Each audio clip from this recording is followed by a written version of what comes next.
नमस्कार, मैं हूं आपका दोस्त सत्यम कुमार आनंद। आज महाविद्यालय के अंतर्गत प्रेस वार्ता हो रहा है एबीपी छात्र संगठन के द्वारा।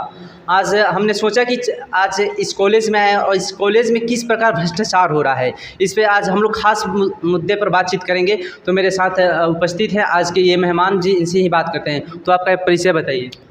नमस्ते, मेरा नाम अभिजीत है और मैं विद्यार्थी परिषद पश्चिम चंपारण का जिला संयोजक हूँ। आज हम सभी यहाँ पे उपस्थित हुए हैं। अभी जो महाविद्यालय की वर्तमान स्थिति इस वर्तमान प्राचार्य सुरेंद्र केसरी जी ने जो किया हुआ है, जिस प्रकार बेड़ा गर्क इस महाविद्यालय का हो रहा है, उसी को लेके हम लोग यहाँ पे उपस्थित हुए हैं। आज हमारा प्रेस कॉन्फ्रेंस था। आज हम देखेंगे कि मुझे लगता है कि आज अब यहाँ पे हम लोग महाविद्यालय की गरिमा को बढ़ाने के लिए अगर उपस्थित होते तो ये ज़्यादा बेहतर होता। लेकिन आज इस प्राचार्य ने, इस अकर्मण्य प्राचार्य ने महाविद्यालय की ऐसी स्थिति बना दी है कि हम लोग आज यहाँ पे उनके घोटालों को और भ्रष्टाचार को खोलने के लिए उपस्थित हुए हैं। एक मिनट, इसमें आप भ्रष्टाचार का जिक्र कर रहे हैं। ये क्या विद्यालय में कई अनेक छात्र नेता हुए, वो तो भ्रष्टाचार के खिलाफ आवाज़ उठाते लेकिन ख़त्म नहीं हुआ। आप किस प्रकार मतलब इस भ्रष्टाचार के खिलाफ आवाज़ उठाइएगा? देखिए, मुझे लगता है कि छात्र शक्ति राष्ट्र शक्ति का रूप है जी।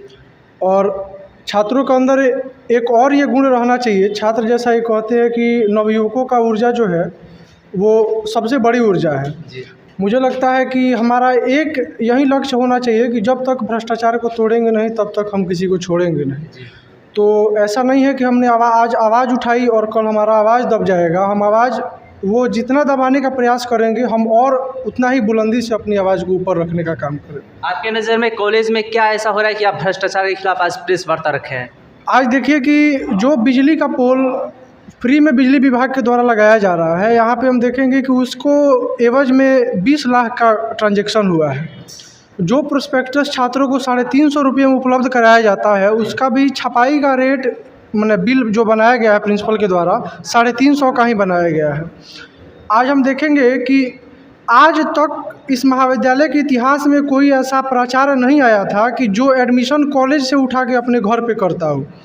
हम देखेंगे कि ये कॉलेज का काम जो है अपने चट्टे बट्टों के द्वारा अपने घर से ही चला रहे थे। सारा जो एडमिशन था इस कॉलेज से उठा के, जो कॉलेज की प्रक्रिया और अति संवेदनशील जो कार्य है छात्रों का नामांकन, उसको ये अपने घर के बेडरूम से ही बैठ के कर रहे थे। तो मुझे लगता है कि ये किसी एवज में प्राचार्य के कहलाने के लायक नहीं है। तो मैंने कई बार अखबारों में देखा है कि आप लोग जो छात्र संगठन के छात्र नेता हैं, आप लोग प्रिंसिपल के हमेशा पुतला दहन करते हैं। क्या यही कारण है? देखिए, कारण क्या है कि छात्र संगठन का काम एक सिर्फ आंदोलन करना ही नहीं होता है। हमारा काम रचनात्मक भी होना चाहिए, समाज का विभिन्न वर्गों को जोड़ने का भी होना चाहिए। लेकिन हम देखते हैं कि आज जो वर्तमान की जो स्थिति जो है, हमें चुप रहने पे कुछ नहीं होना, हमको चुप नहीं रहने दे रही है। आज देखेंगे कि 2022 में यहाँ से जिस महाविद्यालय को छात्रों के भविष्य बनाने का केंद्र होना चाहिए, वह महाविद्यालय 194 विद्यार्थियों का जो सिपाही भर्ती का जो कॉपी था वही गायब कर दिया। और इस मामले में भी अभी वर्तमान प्राचार्य जो है चार्जशीटेड है। हम देखेंगे कि अभी यहाँ पे पूर्व के प्राचार्य के द्वारा एक पार्क बनाया गया था, जहाँ पे पहले फव्वारे आदि लगे हुए थे, पोखर भी काफ़ी निर्माण हुआ था। तो ये प्राचार्य जो है अपने बिल नीति से इतने मतलब त्रस्त हैं, पैसा उठाने गबन करने की नीति से, कि उसका सौंदर्यीकरण कराने के बजाय उसको भर के ईंटा भरवाने के नाम पे बिल उठाने के लिए ये एकदम लालायित हुए पड़े जा रहे हैं। तो क्या आपको लगता है इस भ्रष्टाचार को आप लोग हटा पाएंगे? बिल्कुल। देखिए कि मुझे ये नहीं लगता कि हम लोग हटा पाएंगे। अगर इनमें गलती है, हम अपनी आवाज़ को विश्वविद्यालय तक पहुंचाने का कार्य करेंगे। और मुझे लगता है इनके भ्रष्टाचार के पैमाने को देखते हुए विश्वविद्यालय प्रशासन और जो हमारे कुलाधिपति राज्यपाल महोदय हैं, उनमें इनको हटाने को लेकर अवश्य ही उत्सुकता जगेगी। और ऐसे भ्रष्टाचारी दीमक प्रिंसिपल को यहाँ पर रहना भी नहीं चाहिए। ऐसे में कॉलेज में आजकल बहुत ज़्यादा छात्र और छात्राएं आ रहे हैं, उनको क्या परेशानी कोई सामना करना पड़ रहा है क्या? आज हम देखेंगे कि बहुत सारे प्रोफेसर जो है, हमारे पास ऐसे भी मामले आते हैं कि यहाँ पे प्रोफेसर कह रहे हैं छात्रों को कि मैं यहाँ पे तुम्हारा नौकर नहीं बैठा हूँ। जो गांव से छात्र आ रहे हैं उनको बताने के बजाय उनको डांट के भगाया जा रहा है। स्वयं प्राचार्य द्वारा मैं एक उसका प्रत्यक्ष गवाह हूँ। हमारे सामने हमारे नगर सभा मंत्री जी भी थे वहाँ पे, अभिषेक जी। वहाँ पे हम लोग बैठे थे, एक लड़की का प्रोविजनल का काम था। तो उस लड़की को प्राचार्य महोदय द्वारा इस प्रकार से फटकार के भगाया गया कि वो बाहर आके रोने लगी। तो मुझे नहीं लगता है कि इस प्रशासन के सर्वोच्च पद पे बैठे व्यक्ति को इस प्रकार की ओछापन की मानसिकता दर्शाना चाहिए। लेकिन इस प्राचार्य में जो प्राचार्य का गुण होता है, जो नैतिकता होती है, उसकी नितांत कमी है।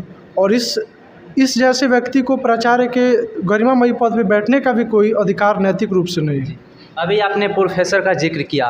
बहुत से बच्चे हमसे कहें कि आप जा रहे हैं प्रेस वार्ता में तो वहाँ पे एक प्रश्न पूछिएगा, यहाँ पर भौतिकी विज्ञान मतलब फिजिक्स का कोई प्रोफेसर नहीं, क्या ये सही बात है? देखिए, यहाँ पे ये बात बिल्कुल सही है। यहाँ पे फिजिक्स के अलावा म्यूजिक और संस्कृत का भी प्रोफेसर नहीं है। इसके लिए हम लोगों ने गत दिनों जब रामलखन सिंह यादव महाविद्यालय में कुलपति महोदय शैलेंद्र चतुर्वेदी जी आए थे, तो उनके सामने भी हम लोगों ने इसको लिख के देने का काम किया था। और 1 महीने का हम लोगों ने अल्टीमेटम भी दिया है कि 1 महीने के अंदर यहाँ पे जो प्रोफेसर की कमी है उसकी पूर्ति सुनिश्चित की जाए। मुझे लगता है कि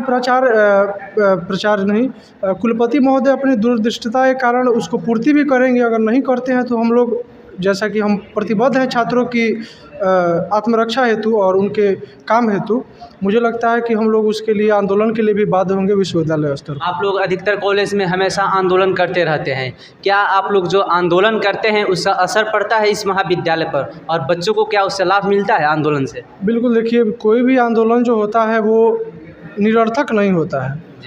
अभी पिछले बहुत सारा जो हमारा आंदोलन था, गेट अभी बंद था सागर पोखरा वाला, हमारी नगर इकाई के नेतृत्व में उस पर भी आंदोलन हुआ, ज्ञापन दिलाया, और एकदम उसी दिन हमारे जो ज्ञापन देने के उसी दिन गेट भी खुला है। और भी हम लोग कई मांग करते रहे हैं छात्रों को, जिससे काफ़ी सहूलियत भी मिली है। साइकिल स्टैंड जो आज सुचारू रूप से चल रहा है, ये हमारी कॉलेज कमेटी और नगर इकाई के संयुक्त प्रयास का ही प्रतिफल है कि ससमय साइकिल स्टैंड भी खुलता है। और जिस दिन नहीं खुलता है उस दिन हमारे कॉलेज इकाई और नगर इकाई के जो लोग उस दिन महाविद्यालय में उपस्थित रहते हैं, वे लोग जाके वार्ता करके खुलवाते हुए। देखिए, आप साइकिल स्टैंड का जिक्र किए, वहाँ पर साइकिल स्टैंड कभी नहीं खुलता है, तो लेकिन वैसे छात्र बाहर साइकिल लगाते थे, उनका साइकिल चोरी हो जाता है, तो उन छात्रों को आप क्या कहना चाहते हैं? देखिए, मुझे लगता है कि जो व्यवस्थाएं बनती है वो छात्रों के हित के लिए ही बनती है। तो व्यवस्थाओं का पालन करना हम सभी छात्रों की भी एक जिम्मेवारी बनती है। अगर व्यवस्थाएं बन जाए और छात्र उसका अनुपालन ना करे तो मुझे लगता है वैसी व्यवस्था का कोई औचित्य नहीं है।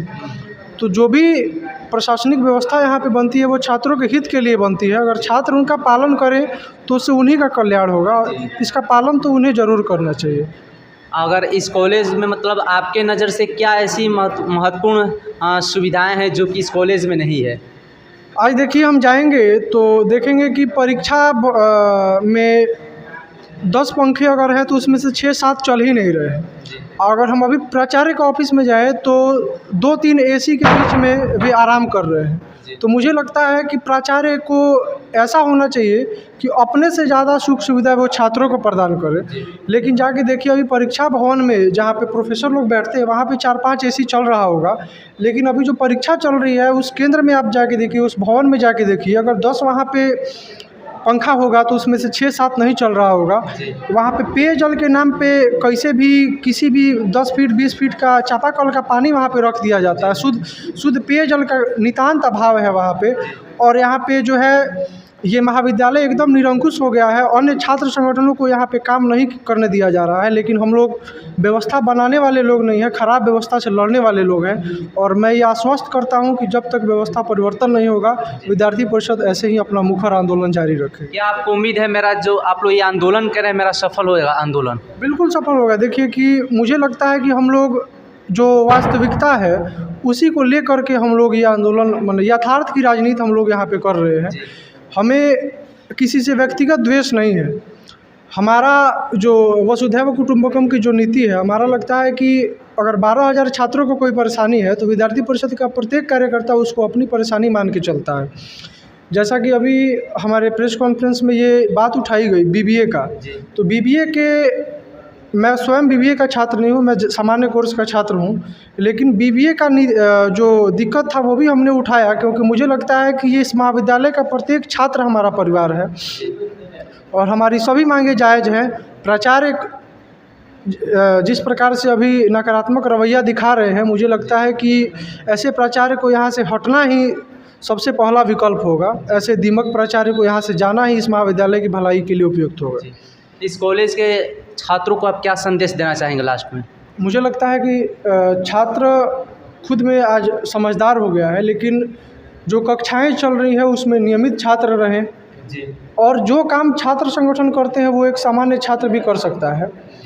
प्रत्येक नागरिक को अपने मौलिक अधिकारों के प्रति जागरूक रहना चाहिए। आज जो महाविद्यालय में कमी है वो सामान्य छात्र भी जाके अपने हित के लिए बात कर सकता है। छात्र जागरूक हो, प्रत्येक दिन क्लास करने आए और महाविद्यालय की गरिमा को अक्षुण्ण रखे, यही हमारा कहना।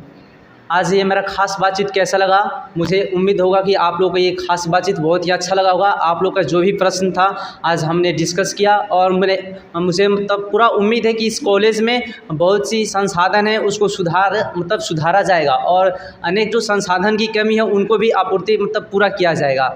आज के लिए बस इतना ही। तब तक के लिए जय हिंद, जय भारत।